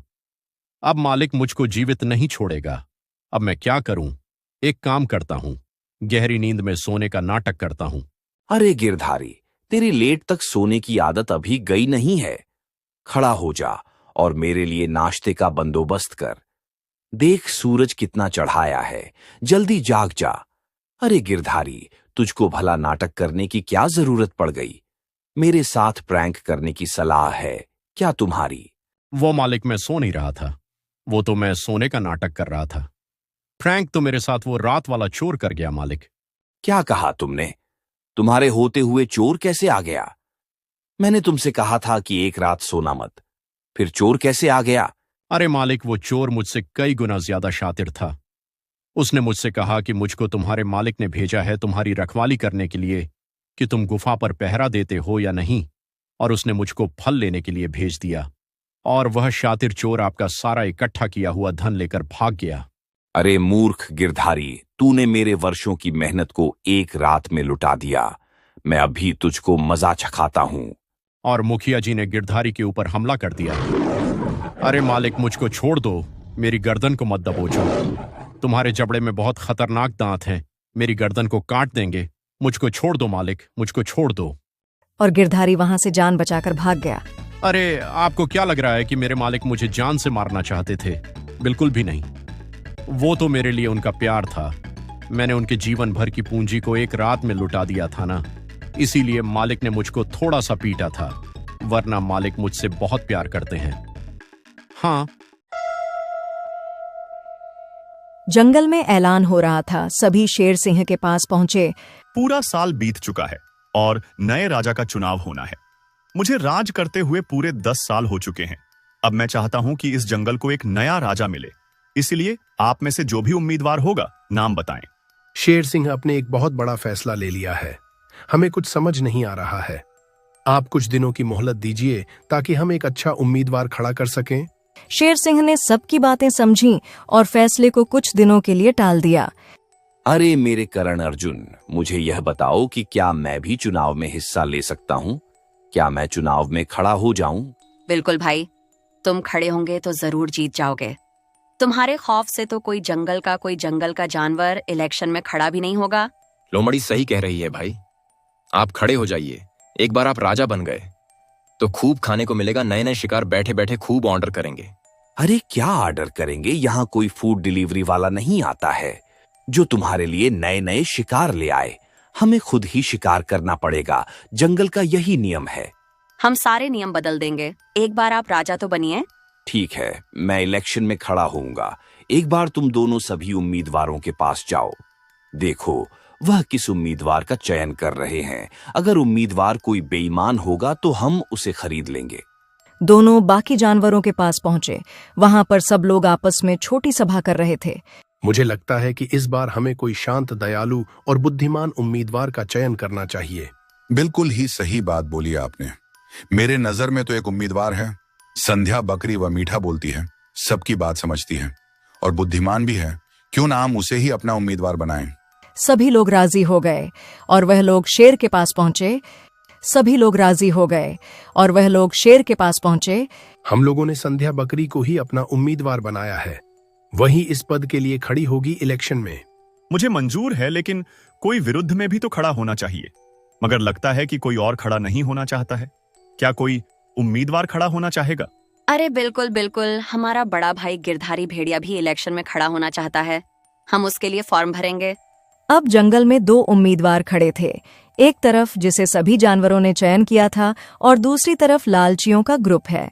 तुम दोनों के कहने से मैं खड़ा तो हो गया हूं, लेकिन मुझे जीतने की कोई उम्मीद नजर नहीं आ रही है। कहीं तुम दोनों मेरी बेइज्जती ना कर दो। अरे यार, बेइज्जती तो उनकी होती है जिनकी कोई इज्जत होती है, हमारी तो कोई इज्जत ही नहीं है। तू चिंता मत कर, हम लोग ही जीतेंगे। अरे अरे, तेरे कहने मात्र से थोड़ी ना मैं जीतूंगा। सबको कोई तो चूना लगाना होगा ताकि सब मेरे दीवाने हो जाएं। अरे तू चिंता मत कर भाई, हम दोनों ही तुझको जितवाएंगे और ऐसा जीतेंगे कि तू भी कहेगा कि यह चुनाव कैसे जीत पाया। इनका तो पता नहीं, लेकिन मुझे लगता है कि मुझे ही हार का चूरन चाटना पड़ेगा। जमकर प्रचार होने लगा। दोनों तरफ के प्रचारक अपने अपने तरह से अपना प्रचार कर रहे थे। अब की बार आप सभी लोग संध्या बकरी को ही वोट दीजिएगा। वह इस जंगल का कल्याण करेगी, हमारे दुखों को समझेगी। भेड़िया भाई को ही वोट देना। उस बकरी का कोई भरोसा नहीं है। वह ठहरी शाकाहारी किसी का क्या मुकाबला करेगी, लेकिन अपना भाई सबको धूल चटा देगा। बकरी है फूस की बम, हमारा भेड़िया भाई है एटम बम। भेड़िया भाई के आगे नहीं टिकेंगे एक भी कदम। अरे यह तुम्हारा है भ्रम, क्योंकि भेड़िया में नहीं है दम। अरे वह तो है 1 नंबर का मुफ्तखोर और बुद्धि भी है बहुत ही कमजोर। अरे बकरी में नहीं है ताकत, कैसे संभाले की जिम्मेदारी। 1 लात पड़ेगा तो याद आ जाएगी उसको अपनी नानी। अरे ये तो रॉन्ग नंबर है, आप गलत बोल रहे हैं। आप हाथापाई की बात कर रहे हैं। अरे चल चल, एक हाथ लगाऊंगा तो रोते हुए यहाँ से जाएगा। माहौल को बिगड़ते हुए शेर ने देखा तो उसने कहा, सभी लोग शांत हो जाइए। आप सभी लोग जाइए और चुनाव की तैयारी कीजिए। अब हम सीधा वोटिंग के दिन ही मिलेंगे। चुनाव का दिन आया। सभी लोगों ने बारी बारी से वोट दिया। शेर सिंह ने वोटों को गिना और कुछ देर के बाद बाहर आया। इस बार के चुनाव में भेड़िया ने बाजी मार ली है। आने वाले 5 सालों तक वह राजा बनेगा। मैं हैरान हूं कि बकरी को आप सभी लोगों ने खड़ा किया था, मगर वह कैसे हार गई। भेड़िया जैसे ही शेर की आवाज सुनता है वह हैरान हो जाता है। उसे तो लगता था कि वह हार जाएगा। अरे ऐसा क्या किया तुम दोनों ने कि मैं रातों रात जीत गया। मुझे तो इस बात पर यकीन ही नहीं हो रहा है कि मैं चुनाव जीत गया हूँ। अरे भाई, कुछ ज्यादा नहीं किया, बस रात रात को सब जानवरों के घर गए और उनके घरों में दबाकर राशन, फल, सब्जियां और सर्दियों के लिए ढेर सारा भोजन डाल दिया। और उन लोगों से बोल दिया कि आपको अगर जिताएंगे तो अगली बार फिर से खूब ढेर सारा राशन, फल, सब्जियां मिलेगी। और उन सभी लोगों ने आपको ही वोट दिया। अरे वाह मेरे छे, क्या खेल खेला है तुम दोनों ने। रातों रात बाजी पलट दी, लेकिन तुम दोनों को इतना सारा राशन मिला कहां से। ज्यादा कुछ नहीं किया भाई, पड़ोस के राजाओं से सारी चीज उधार में मंगवाई है और उनसे कहा कि आप अगर जीत जाओगे तो 2 गुना मिलेगा। क्या मैं अकेले उनका उधार कैसे चुकाऊंगा। तुम दोनों ने पूरे जंगल को राशन दिया है, यह कोई आम बात नहीं है। चिंता मत कीजिए, आप यह उधार नहीं चुकाएंगे। यह सब उधार तो यह जानवर चुकाएंगे। हमने सब सोच लिया है, आप बस हम जैसा कहते हैं वैसा ही करते जाइए। अगले दिन भेड़िया सभा बुलाता है। सभी लोग वहां पर आते हैं। भाई लोग, अपने जंगल में कोई एक भी राशन संग्रहालय नहीं है। हमें एक राशन संग्रहालय का निर्माण करना चाहिए ताकि समय आने पर उसका इस्तेमाल किया जा सके। अरे यह क्या बात कर रहे हो। हम अक्सर सर्दियों के लिए भोजन जमा करके रखते हैं। हमें किसी संग्रहालय की जरूरत नहीं है। अरे बिल्कुल है। कब तक हमें शिकार या भोजन मिलेगा, एक न एक दिन इसकी कमी पड़ ही जाएगी। इससे बचने के लिए हमें एक संग्रहालय बना लेना चाहिए। भेड़िया राजा सही कह रहा है, हमें भंडारण करना चाहिए। बरसात और सर्दियों में वह हमारे ही काम आएगा। हम सब राजी हैं। एक जगह को चुनकर आप काम चालू करवा दीजिए। अगले ही दिन भंडारण का निर्माण हुआ। बहुत सारा राशन पानी जमा होने लगा। एक तरफ राशन जमा हो रहा था तो दूसरी तरफ से राशन दूसरे जंगल में भेजा जा रहा था। अरे भेड़िया भाई, इतने से कुछ नहीं हो रहा है, हमें और भी राशन सामान चाहिए। हमने बहुत ही खर्चा किया है और अगर हम जल्दी से उनका उधार चुका देंगे तो बाकी सामान पर हमारा अधिकार हो जाएगा। मगर यह सब कैसे करेंगे? पहले से ही जानवर भड़के हुए हैं। मुश्किल से तो यह अनाज दे रहे हैं। मुझे समझ नहीं आ रहा है कि उनसे और कैसे वसूला जाए। एक उपाय है। मैं एक ऐसा आइडिया देता हूं जिससे सभी और राशन देने में राजी हो जाएंगे। मैं एक और योजना पेश करना चाहता हूं। अब हमें खेती करनी चाहिए और फल उगाना चाहिए और राशन भंडार में टैक्स के रूप में जमा करना चाहिए। अरे यह क्या बात कर रहे हो? भला हमें खेती की क्या जरूरत है? हम घास फूस खाकर अपना जीवन बिता सकते हैं, तो फिर इस खेती की क्या जरूरत है? हम पूरा राशन नहीं मांग रहे हैं। जंगल में कई विकास के काम होने हैं। इसमें जो कारीगर लगेंगे उन्हें कुछ तो देना पड़ेगा, तो हम इसी टैक्स को उनको काम के बदले देंगे, जिससे जंगल का विकास मुफ्त में होगा। नदी में पुल बनेंगे, बड़ी बड़ी नदियों का निर्माण होगा और आप लोगों को हर महीने राशन भी दिया जाएगा। इन सभी लालच भरी बातों से सभी जानवर राजी हो गए, मगर मांसाहारी जानवर उदास हो गए। मगर हम लोगों का क्या होगा? ये तो घास फूस खाकर अपना जीवन जी लेंगे, मगर हमें तो मांस चाहिए ना, जिसकी खेती नहीं की जा सकती। तो आप लोगों की प्रॉब्लम है, आप लोग ही इसे संभाले। मैं एक राय देता हूं, आप सभी लोग शाकाहारी हो जाइए। आप लोगों की समस्या हल हो जाएगी। इसी के साथ आज की सभा समाप्त हुई। जानवर खेती के लिए मजबूर हो गए। राशन का कुछ हिस्सा अपने पास रखते और कुछ हिस्सा टैक्स के रूप में जमा करते। एक दिन एक भालू भेड़िया के पास आता है। तुम कौन हो और यहाँ क्यों आए हो? मैं आपके जंगल का मौसम वैज्ञानिक हूं और मुझे पता चला है कि इस बार भयंकर बाढ़ आ सकती है। मूसलाधार बारिश होगी। फिलहाल यह कोई बड़ा मुद्दा नहीं है। बड़ा मुद्दा तो राशन जमा करना है। अब मुझे जानवरों से और ज्यादा टैक्स वसूल करना चाहिए और ज्यादा राशन जमा करवाना होगा ताकि बरसात में यह काम आए। अरे आप क्या कर रहे हैं? आपको सबसे पहले उन कारीगरों को बुलाना चाहिए जो आने वाले बाढ़ के पानी को निकाल सके। बारिश में सबको सही जगह लेकर जाने की व्यवस्था करें। मुझे मेरा काम मत बताओ, मैं अपनी प्रजा को बचा लूंगा। तुम अपने दायरे में रहो, ज्यादा उछालो मत।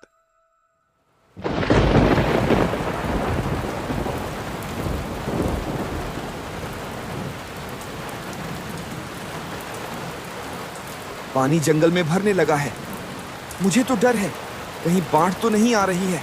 अरे छोटी छोटी बातें करते हो। तुम सब समय पर टैक्स देते रहो। मैं ऐसे कारीगरों को लेकर आऊंगा जो चुटकी में सारी परेशानी को सॉल्व कर देंगे। अरे हम यहाँ पर बाढ़ की बात कर रहे हैं और अभी आपको टैक्स की पड़ी है। ये क्या बात हुई? आप जल्द से जल्द कारीगर बुलाएं जो पानी को निकले, या फिर आप ही कुछ व्यवस्था कीजिए। और सभी जानवर नाराज होकर वहां से चले गए। अरे यार, ये कौन सी जीत पकड़ ली है इन लोगों ने? हमें जल्द से जल्द उधार को देना होगा, वरना हमारी सारी सच्चाई सामने आ जाएगी और हमारी जम के पिटाई होगी। अगले दिन ही बादल गरजने लगे, मूसलाधार बारिश होने लगी। सभी जानवर परेशान होकर भेड़िया के पास पहुंचे। कुछ कीजिए, बारिश बहुत ज्यादा हो रही है।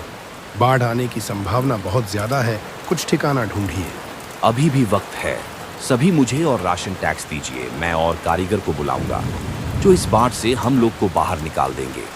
अरे पागल राजा, बारिश में सब तबाह हो गया है। तुम्हें हमें बचाने के लिए कुछ करना चाहिए, मगर तू अभी भी टैक्स मांग रहा है। भाइयों, राशन भंडार की तरफ चलिए, अब हमारा वही कुछ सहारा है। भेड़िया मना करता रह गया, मगर सब लोग भंडार घर की तरफ जाने लगे। अरे भागो रे, अब हम लोग की असलियत सबके सामने आने वाली है। लोमड़ी, जल्दी से यहाँ से निकलने की व्यवस्था कर। हाँ भाई, आप सही कह रहे हो। 9 2 11 होने का समय आ गया है। भाग भाई, वरना जिंदा नहीं बचेंगे। जब सभी जानवर राशन भंडार पहुंचे तो देखकर दंग रह गए। एक भी राशन भंडार में राशन मौजूद नहीं था। धोखा हमारे साथ धोखा हुआ है।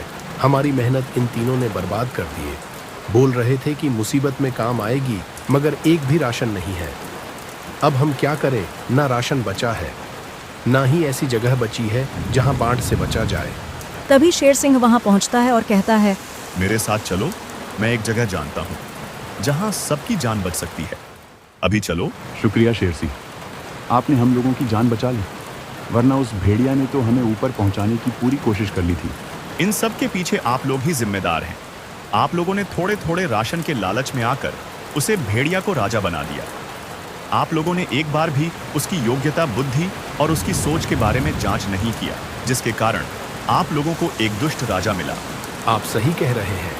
एक निर्बुद्धि राजा और उसका चापलूस मंत्री किसी भी जंगल को नष्ट कर सकते हैं। हमें वोट सोच समझकर ही देना चाहिए। वहीं दूसरी तरफ समय में कर्ज को न चुका पाने के कारण भेड़िया, लकड़बग्घा और लोमड़ी को कोई आश्रय नहीं मिला और वह बाढ़ में बह गए। उनका लालच उन्हें ले डूबा। बहुत साल पहले की बात है। मुरादपुर में एक बहुत बड़ा जंगल था। उस जंगल में शेर सिंह नाम का एक शेर रहता था, जो जंगल का राजा था। शेर सिंह बहुत ही दयालु और न्याय विचार करने वाला राजा था। एक दिन एक बंदर उनके पास आया। महाराज, यह बंदर हमेशा मेरे बच्चे के पास आता है और उसे कहता है कि मैं तुम्हारा पिता हूँ, तुम मेरे साथ चलो। यह बंदर कई बार यह कहकर मेरे बच्चे को उसके साथ ले जा चुका है। इस वजह से मैं बहुत परेशान हूँ महाराज। यह मैं क्या सुन रहा हूँ बंदर? तुम क्यों हर बार इसके बच्चे को ले जाते हो? महाराज, मेरा अपना कोई नहीं है और इस जंगल में मेरा कोई दोस्त भी नहीं है, इसलिए मैं रोज इनके बच्चे को खेलने ले जाता हूँ। तुम्हारी मजबूरी चाहे जो भी हो, लेकिन इस तरह झूठ बोलकर किसी के बच्चे को ले जाना ठीक नहीं है। अगली बार अगर ऐसा काम किया तो तुम्हें काल कोठरी में डाल दिया जाएगा। अब तुम सब जा सकते हो। शेर सिंह एक न्यायप्रिय राजा था। जंगल के सारे जानवर न्याय के लिए शेर सिंह के दरबार में ही आते थे। एक दिन लीला नाम के एक बकरी अपनी पति गिरधारी के साथ जंगल में घास खा रहे थे। लीला गर्भवती थी। गिरधारी, मेरा पेट भर गया है, मैं घर जाकर आराम करती हूँ, तुम जल्दी चले आना। हाँ लीला, तुम चलो, मैं कुछ देर बाद चलता हूँ। मेरा पेट ठीक से भरा नहीं है, तुम जाकर आराम करो।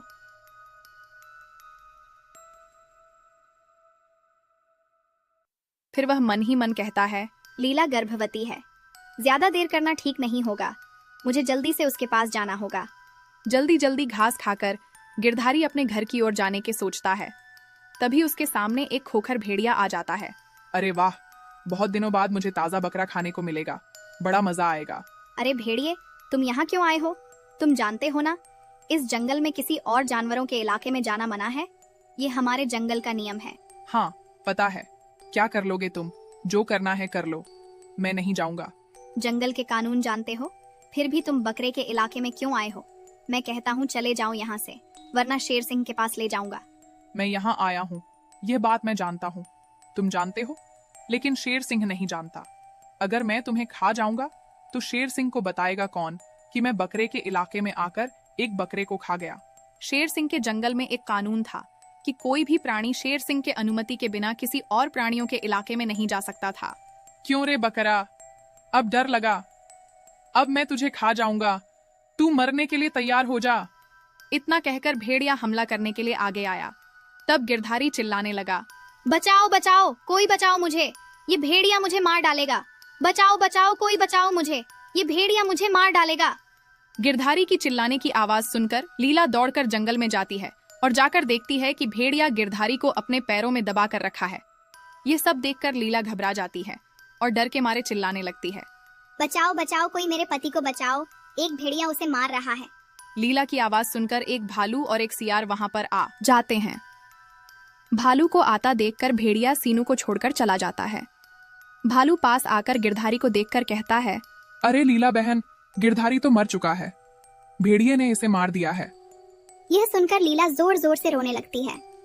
हे भगवान, जालिम भेड़िए ने मेरे पति को मार दिया है, अब मैं किसके सहारे जीऊंगी? कौन ख्याल रखेगा मेरा? उसके अलावा मेरा कोई नहीं है। रो मत बहन, हम इसका बदला जरूर लेंगे। भेड़िए ने तुम्हारे इलाके में आकर बहुत बड़ी गलती कर दी है, उसे जरूर सजा मिलेगी। इस गलती की सजा उसे जरूर भुगतना होगा। हम इसी वक्त यह बात शेर सिंह को बताएंगे, तुम भी हमारे साथ चलो लीला। फिर सारे जानवर मिलकर शेर सिंह के पास जाते हैं।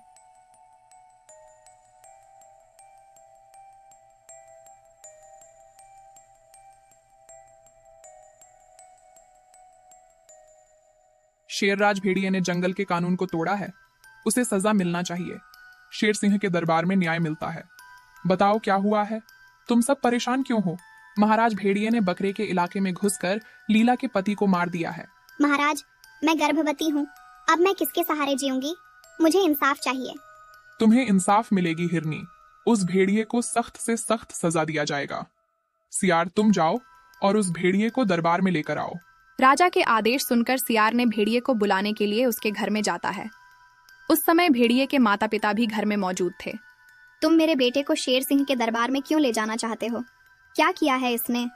तुम्हारे बेटे ने एक बकरे को हत्या की है, इसीलिए इसे शेर सिंह के दरबार में पेश किया जा रहा है। अब शेरराज इसका इंसाफ करेंगे। नहीं, मेरे बेटे ने ऐसा नहीं कर सकता। यह किसी को नहीं मार सकता। बकरे को उसके इलाके में घुसकर मारते हुए तुम्हारे बेटे को सारे जंगल वासियों ने देखा है। देर मत करो, अब चलो मेरे साथ। महाराज, मुझे इंसाफ चाहिए। यह भेड़िया हत्यारा है। इसी ने मारा है मेरे पति को। लीला सही कह रही है महाराज, इसी ने बकरे को मारा है। हम सब ने देखा है। हाँ महाराज, लीला बिल्कुल सही कह रही है। इसी ने मारा है बकरे को। इसे कड़ी से कड़ी सजा मिलनी चाहिए, वरना फिर से यह किसी को नुकसान पहुंचाएगा। महाराज, यह सब झूठ है। मेरा बेटा ऐसा नहीं कर सकता। ये साजिश है। तुम्हारा बेटा इस जंगल का अपराधी है। जंगल के बहुत सारे जानवरों ने यह घिनौना काम करते हुए देखा है। इसे जरूर सजा मिलेगा। महाराज, हम बूढ़े हो चुके हैं। यही हमारा सहारा है। इसीलिए हमारे खातिर मेरे बेटे को छोड़ दीजिए। अब यह कभी ऐसा काम नहीं करेगा। ये शेर सिंह का दरबार है। यहाँ इंसाफ भावनाओं में नहीं, सबूतों के आधार पर किया जाता है। तुम्हारे बेटे ने अपराध किया है, इसलिए उसे मौत की सजा सुनाई जाता है। कोई भी अपराधी मेरे इन सब से बच नहीं सकता।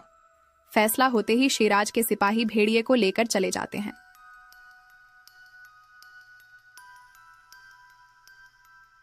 इस घटना के कई दिनों बाद भी भेड़िए के माता पिता ने इस घटना को भूल नहीं सके। मेरा बच्चा मुझे बहुत याद आ रहा है। मैं उसके बिना कैसे जीऊंगी? याद तो मुझे भी आ रहा है, पर जब तक मेरे बेटे का मौत का बदला शेर सिंह से नहीं लूंगा, तब तक चैन से नहीं बैठूंगा। शेर सिंह ने मेरे बेटे को मारा है। मैं उसके बेटे के मौत का कारण बनूंगा। एक दिन रात में बूढ़े भेड़िए ने मौके का इंतजार करते हुए बैठा था। तब वो एक खरगोश को देखता है।